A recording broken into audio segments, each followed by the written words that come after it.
Only cash. Phone pay ಇಲ್ಲ ಅಂದರೆ cash ಇಬ್ಬರಿಗೆ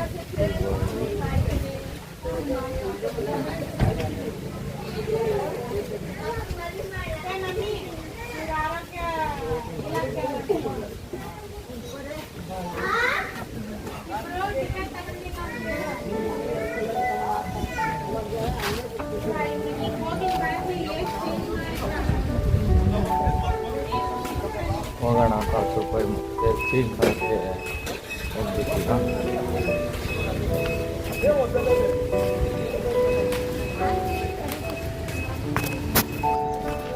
ಲಾಸ್ಟಿಗೆ 10 ರೂಪಾಯಿ ಚೇಂಜ್ ಸಿಕ್ತು. ಟಿಕೆಟ್ ತೊಗೊಂಡ್ವಿ.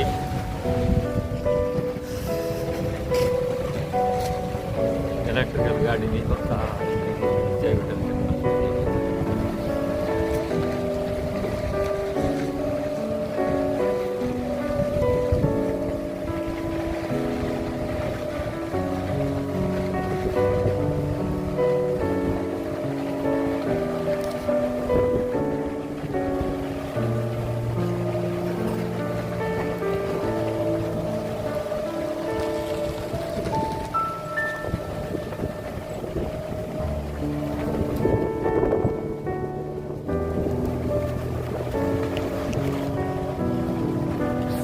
ಆಯಿತು. ಜಯ ವಿಠಲ ಮಾರ್ಕೆಟ್.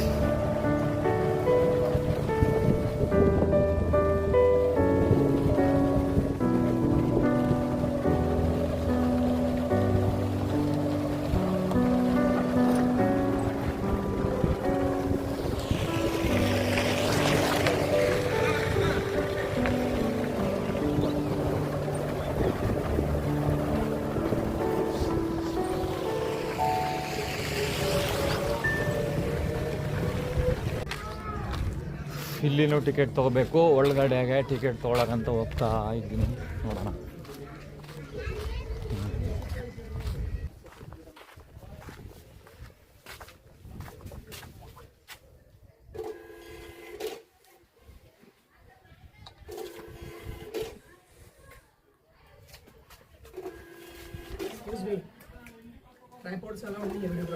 ಕನ್ನಡ ಬರುತ್ತೆ. ಕನ್ನಡದಲ್ಲಿ ಇಲ್ಲಿ ಸ್ಕ್ಯಾನ್ ಮಾಡಬೇಕು ಅಂತ ಹೇಳ್ರಿ.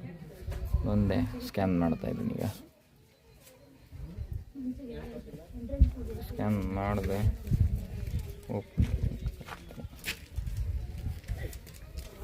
ಆಯ್ತು. ಲಾಸ್ಟಿಗೆ ಹೆಂಗೋ ಒಂದು ಟಿಕೆಟ್ ತೊಗೊಂಡೆ.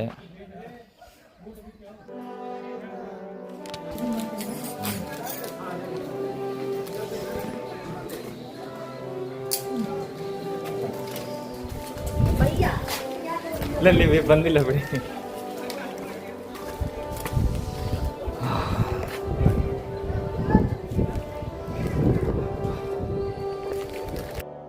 ವಿಶ್ವ ಪರಂಪರೆಯ ಹಂಪಿಯ ಕಲ್ಲಿನ ತೇರು ಅಥವಾ ರಥ ನೋಡಿ. ವಿಜಯ ವಿಠಲನ ಮಂದಿರ ಆವರಣದಲ್ಲಿರ್ತಕ್ಕಂಥ ಮುಂಭಾಗದಲ್ಲಿರ್ತಕ್ಕಂಥ ಕಲ್ಲಿನ ತೇರು ನೋಡಿ ಎಷ್ಟು ಚಂದ ಇದೆ. ಮೊದಲೆಲ್ಲ ಹೋಗಿ ಫೋಟೋ ಎಳ್ಕೊಬೋದಾಗಿತ್ತು. ಅಲ್ಲಿ ಏಣಿ ಇದೆ ಅಲ್ವಾ, ಅಲ್ಲಿ ಹತ್ಬಿಟ್ಟು ಮೇಲೆ ಎಲ್ಲ ಹೋಗಿ ಫೋಟೋಗಳು ಇಳ್ಕೊಳ್ಳೋರು. ಈಗ ಅಡ್ಡ ಕಟ್ಟಿದ್ದಾರೆ. ಕಾರಣ ಇಷ್ಟೇ, ನಾವು 5 ರೂಪಾಯಿ ಕೊಟ್ಟು ನಮ್ಮವರು ಎಲ್ಲ ನಾವು ಏನೋ ಖರೀದಿ ಮಾಡ್ಬಿಟ್ಟಿವಿ ಅನ್ನೋ ಥರ ನಿಂತ್ಕೊಂಡು ಅದ್ರ ಮೇಲೆ ಡ್ಯಾನ್ಸ್ ಆಡೋದು, ಇಲ್ಲ ಆ 4 ಚಕ್ರಗಳನ್ನು ತಿರುಗಿಸೋದು, ಏನೋ ಕಿಡಿಗೇಡಿತನ ಮಾಡೋದಕ್ಕೆ ಅದನ್ನು ಅಡ್ಡಗಟ್ಟಿರೋದು. ಮುಂದಿನ ಪೀಳಿಗೆ ನೋಡಲಿ ಅಂತ ಅಷ್ಟೇ. ನಾವು ಮಾತ್ರ ಅಲ್ಲ, ಇನ್ನು ಮುಂಬರ್ತಕ್ಕಂಥ ಪೀಳಿಗೆಗಳನ್ನು ನೋಡಲಿ ಅಂತ ಅನ್ನೊಂದು ಕಾರಣಕ್ಕೆ ಸೇಫ್ಟಿಗೋಸ್ಕರ ಇದು ಕಟ್ಟಿದ್ದಾರೆ ಅಷ್ಟೇ. ಇದು ಬಂದ್ಬಿಟ್ಟು ನಿಮ್ಗೆ ಎಳೆಯೋದು ಕಲ್ಲಿನ ತೇರು ಹಂಪಿಯ ಉತ್ಸವದಲ್ಲಿ ಎಳೆಯೋರಂತೆ. ಎಳೆಯೋದಂದರೆ 4 ಚಕ್ರಗಳನ್ನು ತಿರುಗಿಸೋರು, ದೇವರ ವಾಹನದ ಥರ. ಇದು ಗರುಡ ವಾಹನದ ರೀತಿಯಲ್ಲಿ ಕೆತ್ತನೆ ಮಾಡಿರ್ತಾರೆ ನೋಡಿ. ಅಲ್ಲಿಂದ ಇಲ್ಲಿವರೆಗೂ ಪೂರ್ವಾಭಿಮುಖದಲ್ಲಿದೆ ಇದು.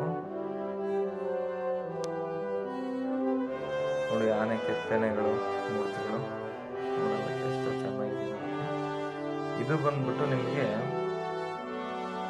5 ಪೀಠಗಳಲ್ಲಿ ಹೇಳ್ತಾರೆ. 5 ಪೀಠಗಳಂತಂದ್ರೆ ಯಾವ ರೀತಿ ಅಂತಂದ್ರೆ, ಒಂದು ಧ್ವಜಪೀಠ, ಒಂದು ಇಷ್ಟಸಿದ್ಧಿ ಪೀಠ, ಒಂದು ಬಲಿಪೀಠ ಅಂತಂದು, ಇನ್ನೂ ಒಂದು ಬಂದು ನಿಮಗೆ ಗರುಡವಾಹನ ಪೀಠ ಅಂತ. ಈ ಕಟ್ಟಡವನ್ನು ಕಟ್ಟಿದ್ದೇ ಅಕಸ್ಮಾತ್ ಅಥವಾ ಕೆತ್ತಿದ್ದೇ ನಮ್ಮ ವಿಷ್ಣುವಿನ ಗರುಡ ವಾಹನ ರೀತಿಯ ಎಲ್ಲಿ ಮಾತ್ರ ಅಂತ ಹೇಳ್ತಾರೆ ದೊಡ್ಡವರು. ನೋಡಿ, 4 ದಿಕ್ಕಿಂದನೂ ನೋಡಿದ್ರು 4 ಕಡೆಯೂ ಬಗೆ ಬಗೆಯ ಕೆತ್ತನೆಯನ್ನು ಕೆತ್ತಿದ್ದಾರೆ ರಥಕ್ಕೆ. ಯಾವ ಕಡೆಯಿಂದ ನೋಡಿದ್ರು ಅತಿ ಅದ್ಭುತ, ಅತಿ ಸುಂದರ ಅಂತ ಹೇಳ್ಬೋದು. ನಾವೆಲ್ಲ ಮಾಡ್ತೀವಿ ಈಗ ಅಲ್ವಾ, ಮರದ ಚಕ್ಕೆಯಲ್ಲೇ ರಥವನ್ನು ಮಾಡೋಕ್ಕೆ ಎಷ್ಟೋ ಕಷ್ಟ ಇದೆ. ಮಾಡ್ತಾರೆ ನಮ್ಮವ್ರು, ಕಮ್ಮಿ ಅಂತಲ್ಲ. ಬಟ್ ನೋಡಿ ಯಾವ ಲೆವೆಲಲ್ಲಿ ಇವರು ಕಲ್ಲಿನ ರಥವನ್ನು ಕಲ್ಲಲ್ಲೇ ಕೆತ್ತಿದ್ದಾರೆ ಅಂತಂದ್ರೆ ಗ್ರೇಟ್ ಅಲ್ವಾ ನಮ್ಮವ್ರ ಪೂರ್ವಿಕರು.